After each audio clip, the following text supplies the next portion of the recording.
WhatsApp brother, it's me MH Mahidi. কী অবস্থা সবার? আশা করি সবাই ভালো আছেন। আমি আপনাদের দোয়ায় ভালো আছি। আপনাদের ভাই এখন থেকে মোটো ব্লগিংও করবে টুকটাক। কালকে আমি আমার এই ক্যামেরা সেট আপ এগুলো কিনে নিয়ে আসছি। আমি এখনও চেক করি নাই, এই যে আপনাদের মাধ্যমে আমি চেক করতেছি। কাইন্ডলি আপনারা জানাবেন যে আমার এটার quality, video quality, sound quality কীরকম কী আসতেছে, এটা একটু কাইন্ডলি জানাবেন। এখন আমি বের হয়েছি বাসা থেকে। আমি একটা বিয়ের প্রোগ্রামে গেছিলাম, সেখান থেকে আমার বোনকে ড্রপ করে এখন আমি আমার ফ্রেন্ড সাইমনের সাথে দেখা করতে যাব। দেন দেখি কোথায় যাওয়া যায়। আজকের ভিডিওটা জাস্ট হলো আমার ক্যামেরার ভিডিও কোয়ালিটি কীরকম কী আসতেছে ওইটা দেখার জন্য, আর সাউন্ড কোয়ালিটিটা। দেন পরের বার থেকেই মনে করেন বাইক সম্পর্কে আপডেট দেওয়া হবে। এখন থেকে হয়তো ভিডিও ব্লগিং, মোটো ব্লগিং এগুলাই টুকটাক করবো, বিভিন্ন জায়গায় ট্যুর দিব, এগুলোর একটা প্ল্যান আছে। ফার্স্ট ট্যুর হয়তো মাওয়াতে দিতে পারি। আমাদের ফ্রেন্ডদের একটা প্ল্যান চলতেছে যে মাওয়াতে যাওয়ার, তো ওইটাতে যাইতে পারি। আর আমার বাইকে তেল নাই তেমন একটা, ইমার্জেন্সি চলতেছে। আমাদের আজকে কলোনিতে তেল দিছে, থানা স্ট্যান্ডেও তেল দিছে, বাট আমি লাইনে দাঁড়ানোর জন্য আর কি তেল ভরতে পারি নাই। বাট সুন ভরে ফেলতে হবে, কারণ বাইকে তো তেল ছাড়া রাখলে জানেনি যে বাইকের টাঙ্কিতে জং পড়ে। তার পাশাপাশি মনে করেন এই বাইকের N160 এটাকে আমাকে সোম থেকে বলে দিছে যে অন্তত না হলেও 2 লিটার রাখতে। সেই ক্ষেত্রে আমার এখানে 1 লিটারও অনেক কম আছে, আমি যেটুক জানি। 1 দাগ থাকলে বোঝা যায় যে 2 লিটার সামথিং আছে, বাট আমি এতদিন ধরে ইউজ করতেছি, আমার যেটুক ধারণা 1 লিটারের কম এরকম আছে।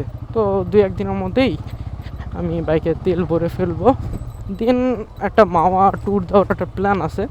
এখন যদি মাওয়াতে আগে না যাই তাহলে মনে করেন হয়তো আপনাদের মানিকগঞ্জে যারা আছে, মানিকগঞ্জের ওই সাইডে যাইতে পারি। মানিকগঞ্জের যে জমিদার বাড়িটা, আমি এর আগেও 2বার গেছি। আমার ওই ফার্স্ট বউ, ওকে নিয়ে গেছিলাম, মানে আমার ছোটো বাইকটা।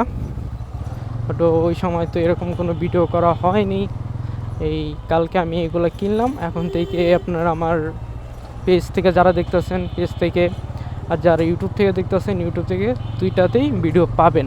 এখনও যাচ্ছি হলো আমার ফ্রেন্ডের বাসায়, ওরা কেউ দেখে নাই। কালকে রাত্রে আমার আস্তে আস্তে প্রায় 8টা-9টার মতন বেজে গেছে, তো টায়ার্ড ছিলাম সারাদিন, এর জন্য আর কি বের হয়নি। তো ওদের সাথে দেখা করি, আগে স্যামনের সাথে দেখা করি। আর একটা ফ্রেন্ড আছে ফয়সাল, ও ঢাকায় গেছে, ওর সাথে সন্ধ্যার পর দেখা করব। অলরেডি ওর বাসার নিচে এসে বসছি, ওরে আমি কল দিছি আধা ঘন্টা, ও প্রত্যেকবার এরকম লেট করে। আধা ঘন্টা হয়ে গেছে, বাট এই যে এখনও বের হয় নাই। ও বের হোক, তারপর ভিডিওতে আসতেছি।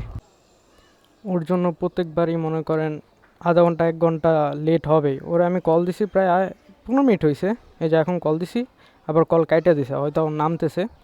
আর এই হইল আমার বাইক N160। অনেকদিন পর পরই বাইর করি, কারণ এই তেলের এই প্রবলেমের জন্য আর কি বাইর করা হয় না। কারণ এই লাইনে দাঁড়ায় 3 ঘন্টা 4 ঘন্টা দাঁড়িয়ে যখন 500 টাকার তেল দেয়, এগুলো মানা যায় না। বাইকটি একটু মোটামুটি ময়লা আছে এই আর কি।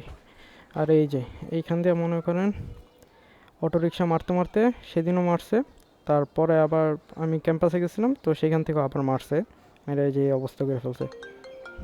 আচ্ছা, আমার আব্বু কল দিতেছে, কলে কথা বলে দেন ভিডিওতে আসতেছি। আচ্ছা যাই হোক, এই যে সাইমন আইছে লেট কইরা, তো আমরা একটু ঘুরে আসি। তেল যেহেতু নাই, তেলে তো রূপনগরে যাবি। আচ্ছা, তাহলে রূপনগরে যাই একটু ঘুরে ফিরে আসি। আজকের ভিডিওটা তেমন স্পেশাল কিছু না, বাট মোটামুটি আমার ভিডিও কোয়ালিটি কীরকম কী আসতেছে, সাউন্ড কোয়ালিটি কী আসতেছে, এগুলো একটু জাস্ট জানাই দিন, তেলেই হবে। চলেন আগে একটু রূপনগরে যাই, আর তার আগে এখান থেকে বের হই। দেখা যাক, যে তেল আছে ওই তেলে রূপনগরে যাওয়া হয় নাকি। আয়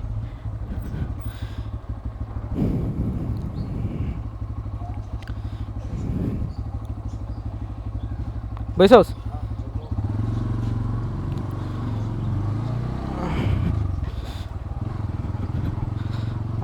যেহেতু আমি রূপনগরে যাচ্ছি, তো আপনারা মোটামুটি ভালো করে জানেন যে আমি কোথায় থাকি, যারা এই সাভার এরিয়া চিনেন। আর সাভারের কোথায় থাকি এটা নাই বলি, এটা না বলাই থাক। বাট যারা সাভারের রাস্তা চিনেন তারা ভালো করে জানেন যে এটা কোথায়। আচ্ছা যাই হোক, রূপনগরে যাই, দেন ভিডিওটা আবার চালু করি। আচ্ছা যাই হোক, একটা কথা বলি, আমাদের যে সাভারের যে 1 নং ওয়ার্ডের যে রাস্তা, এগুলা একটাও যদি ঠিক থাকে, আমাদের বাসার ওই সাইডেও রাস্তার কাজ শুরু করছে, বাট অনেক ধীরে, অনেক আস্তে আস্তে করে, তো করে না, এরকম একটা অবস্থা। আর এটা হলো কামাল গার্মেন্টসের এই সাইডে, তো এই সাইডের রাস্তাগুলা মানে একদম বাজে। তো আশা করতেছি এখন যে সরকার আছে তারা, আমাদের সাভারের যে ক্ষমতায় আছেন আপনি সালাউদ্দিন বাবু, আশা করি আপনি আমাদের এই সাভারের যে কটা রাস্তা আছে এগুলো ঠিক করে ফেলবেন, তাহলে অন্তত আমাদের দুর্ভোগটা কমবে। আর তার পাশাপাশি বর্তমানে এটা সবাই জানেন যে ফুটপাথ এগুলো উঠাই দিয়েছেন, তারপর আমাদের সাভারের এখানে ফুটপাথগুলো প্রতিনিয়তই বসে একটু আটটু করে। অনেকে যারা এই যে আনসার রাখছেন, আনসাররা আসে, আগে অনেক খেয়াল করতো, বাট এখন তেমন একটা খেয়াল করে না তারা। আর অটো রিক্সা, অন্তত অটো রিক্সাটা যেন বন্ধ করে। আমি আমার ভিডিওতে বলছিলাম যে অটো রিক্সা আমার বাইকের পিছন দিক দিয়ে মেরে দিছে, মানে নতুন বাইক কত কিলো চলছে, আর 1100 কিলো সামথিং। তো এখনই যদি আমার বাইকে মেরে দেয় তাহলে বুঝেন এটা কষ্ট লাগে, এটা সব ছেলেদেরই কষ্ট লাগবে, তার শখের বাইকটি যদি কোনো আঘাত আসে এটা কষ্ট লাগার। এই দেখেন রাস্তার যে অবস্থা, রাস্তার অবস্থা একদম বাজে। কিছু কি পড়ছে? আচ্ছা, আমরা অলমোস্ট নামাবাজার চলে আসছি, নামাবাজার দিয়ে দিন রূপনগরে যাব। এই দেখেন এই জায়গায় যে অটো, ওরা তো গলিতে হাই লেভেলে, তার পাশাপাশি হাইওয়েতে যে কত আছে মানে হিসাব নাই। আর পুলিশদের একটা জিনিস বলার, যে এই অটো রিক্সা এগুলো ধরে না, বাট আমরা যদি একটু কিছু ভুল করি সাথে সাথে মামলা, বাট ওদের একদম কিছুই বলে না, মানে ওদের ছেড়ে দেয়। রিক্সাওয়ালা আমাদের একদম চিল, না ট্যাক্স দিতে হয় না কিছু করতে হয়, শুধু চার্জ দিবে, চালাবে উড়া ধুরা সেই। আচ্ছা যাই হোক, সাভার যে ব্রিজটা আছে ওইখানে যাই, তারপর ভিডিওটা অন করি। অলমোস্ট চলে আসছি নামাজের ব্রিজের এইখানে। আর এই জায়গার জ্যাম মানে জীবনে কখনো খালি পাইলাম না। এই অটো রিক্সারাই মনে করুন ফুল এটা দখল করে রাখে। এই দেখেন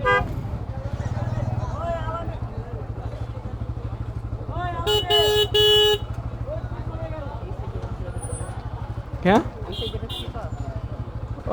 ওখান তো যামু। ওকে,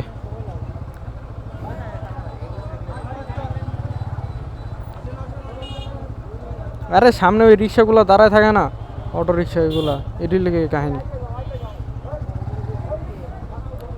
গাড়িটা বের হইতে পারলেই হয়েছে। ও আস্তে আস্তে আগাও।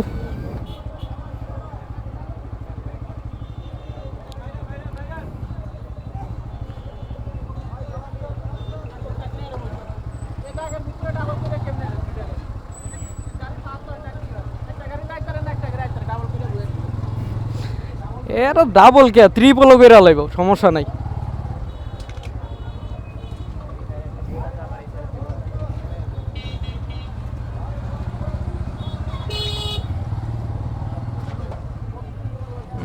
লাইন অটো রিক্সার।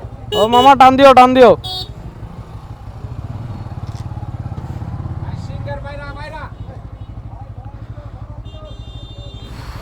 এই জায়গাটা বাইরেতে বাইরেতে মনে হয় আমার জীবন জীবন শেষ হয়ে যাব। পুরো রাস্তা আটকে রাখছে ওরা, পুরো রাস্তা। পুলিশেরা বা সরকারেরা এইগুলো কিছু বলে না। তার মধ্যে তো কারেন্টের একটা কাহিনী চলতেছে সারা দেশে। তারা বলে যে শপিং মল এগুলো বন্ধ রাখতে হবে, বাট এই যে অটো রিক্সা এগুলো তো হাওয়াতে চলে, তাই না? এগুলো সবগুলো চার্জে চলে, তারপরে এইগুলো বন্ধ করে না। এ ভাই সাইড দিও। এইখান থেকে জাস্ট 5-6 সেকেন্ড লাগে ব্রিজটাতে, আর চাইতে চাইতে মনে হয় আধা ঘন্টা এরকম লাগে। এই রিক্সা অটো এই জ্যাম, আর বাজারের দিনে তো কোনো কথাই নেই, বাজারের দিনের যে জ্যাম। আচ্ছা যাই হোক, একটু ফ্রি আছে, টান দিই।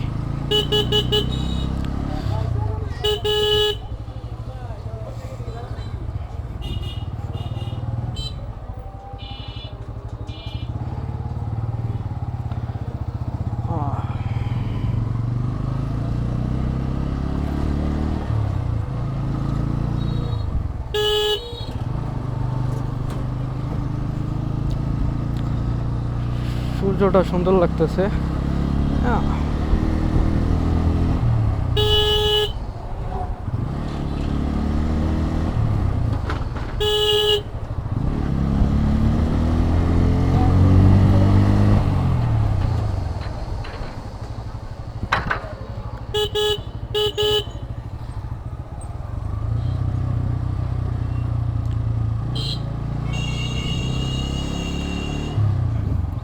একটা সময় এখানে সাইকেল চালায় আসতাম, বাসা থেকে এখানে রেগুলার সাইকেল নিয়ে আসতাম, ঘুরতে আসতাম।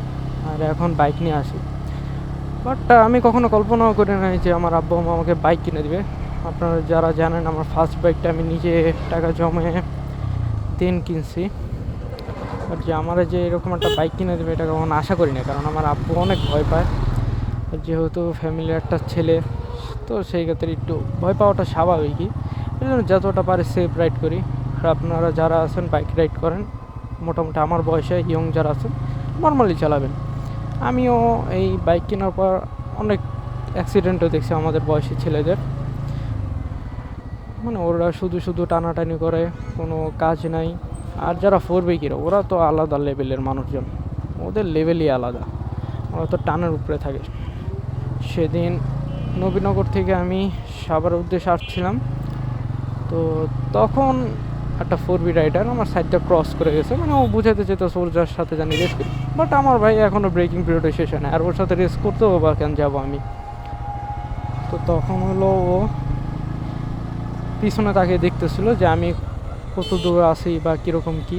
তো হঠাৎ করে সামনে একটা বাস থেমে গেছিলো, তো সাথে সাথে গিয়ে বাড়ি খেয়ে ওইখানে ওর অবস্থা খারাপ।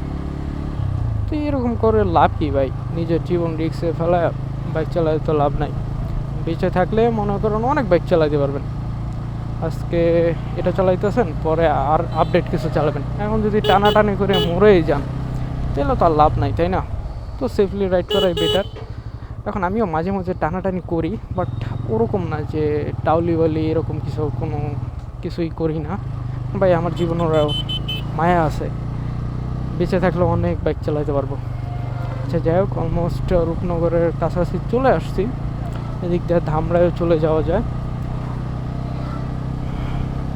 চলেন রূপনগরে যাই, দেন আপনাদের সাথে কথা বলি।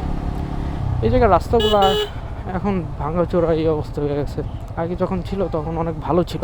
এই দেখেন, আমরা সকাল সকাল আসতাম সাইকেল চালাইতে, ভালোই লাগতো তখন। আর এই জায়গায় বেশিরভাগই স্কুল কলেজের পোলাপান এসে আড্ডা দেয় বেসিক্যালি যখন সকালে। যারা আসেন তারা ভালো করেই জানেন।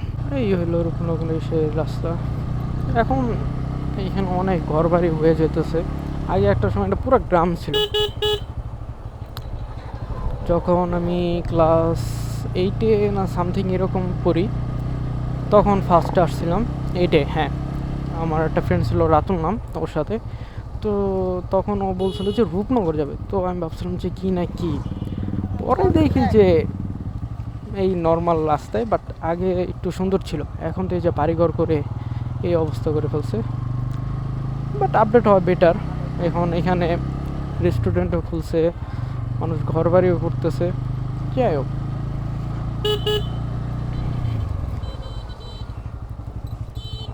তো আমি আর সাইমন এখানে আসলাম মোটামুটি একটু টাইম স্পেন্ড করি। আজকের ভিডিওটা হয়তো অনেকের ভালো নাও লাগতে পারে, বাট আমি আমার ভিডিওটাতে জাস্ট আমার আজকে কি করলাম ছোটোখাটো সেই জিনিসটুকুই দেখালাম। আর হইলো ভিডিও কোয়ালিটি কীরকম কী আসছে এটা একটু কাইন্ডলি জানাই দেবেন, এবং সাউন্ড কোয়ালিটি, যে সাউন্ড কোয়ালিটি এগুলো কি আপডেট করতে হবে কি না এগুলো একটু কাইন্ডলি জানাই দেবেন। এই যে রূপনগর, এই জায়গায় যখন শস্য ফুলগুলো ফুটে তখন অনেক সুন্দর লাগে। ইভেন যখন বৃষ্টির টাইম তো এটা পুরোটা পানি থাকে, তখন নৌকা চলাচল করে, তখনও ভালো লাগে। আপনারা বৃষ্টির টাইমে আসতে পারেন। আর এই দেখেন এখানে ছোটোখাটো ওই যে ফুচকার দোকান। যারা আপনাদের গার্লফ্রেন্ডকে নিয়ে আসবেন তাদের জন্য ভালো, টাইম স্পেন্ড করতে পারেন। যেহেতু আমাদের গার্লফ্রেন্ড নাই, তো আমরা ফ্রেন্ডে চলে আসছি। বাট আবার পিছনের ফ্রেন্ডের সাইমন আর ওর গার্লফ্রেন্ড আছে, শুধু আমি সিঙ্গেল আছি। হ্যাঁ, এই দেখেন বাচ্চা পোলাপেন আসে, ফ্যামিলি নিয়ে টাইম স্পেন্ড করা যায়। বাট এই জায়গায় কিছু কিছু পোলাপেন আছে যারা মনে করেন বাইক নিয়ে টানাটানি করে, মানে নর্মালি একটা মানুষ থাকলে সেখানে থাকতে দেয় না, ইচ্ছা মতন টানাটানি করবে তারা, দেখাবে যে বাহাদুরি দেখাবে আর কি, পাত্তা দিয়েন না কাইন্ডলি। বাট এমনি যে আপনারা যদি বিকালবেলা টাইম স্পেন্ড করতে আসেন বা সকালবেলা আসতে পারেন, শীতের সকালে এটা অনেক সুন্দর লাগে জায়গাটা। কোন সাইডে বসবি বসবি কোন সাইডে, না এক সাইডে থামি? এসআর 300cc ভালোই লাগে। যদি বাচ্চা থাকি তাহলে মনে কর এরপরে হায়ার সিসি কোনো একটা নিয়ে নিব। কোন সাইডে দাঁড়াবি? তাহলে ওই সামনে যা দাঁড়াই, তো সামনে যা দাঁড়াই। হ্যাঁ, রাস্তাটা সুন্দর আছে, মানুষজন আসে, অনেকে তার ফ্যামিলি নিয়ে আসে, বউ বাচ্চা নিয়ে আসে। এটাকে একটু হোল্ড করি।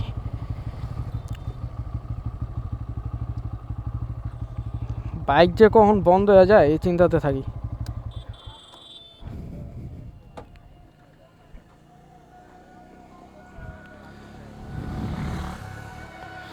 হ্যাঁ, সুন্দর লাগে জায়গাটা। তো আমাদের এখানে আড্ডা দিতে দিতে মোটামুটি রাত হয়ে গেছে। তো রাত্রে ভিডিও কোয়ালিটি কীরকম কী আসতেছে কাইন্ডলি একটু জানাবেন। আমার আরেকটা ফ্রেন্ড আছে ফয়সাল, ও আসছে, আর সিফাত, ওরা তো আগের ভিডিওতে আপনি দেখছেনই, তো আসতেছে। তো আমরা এখানে কিছুক্ষণ আড্ডা দিয়ে দেন বাসায় চলে যাব। তো আশা করি আজকের ভিডিওটা ভালো লাগছে। দেখা হবে নেক্সট ভিডিওতে। ততদিন ভালো থাকবেন, সুস্থ থাকবেন।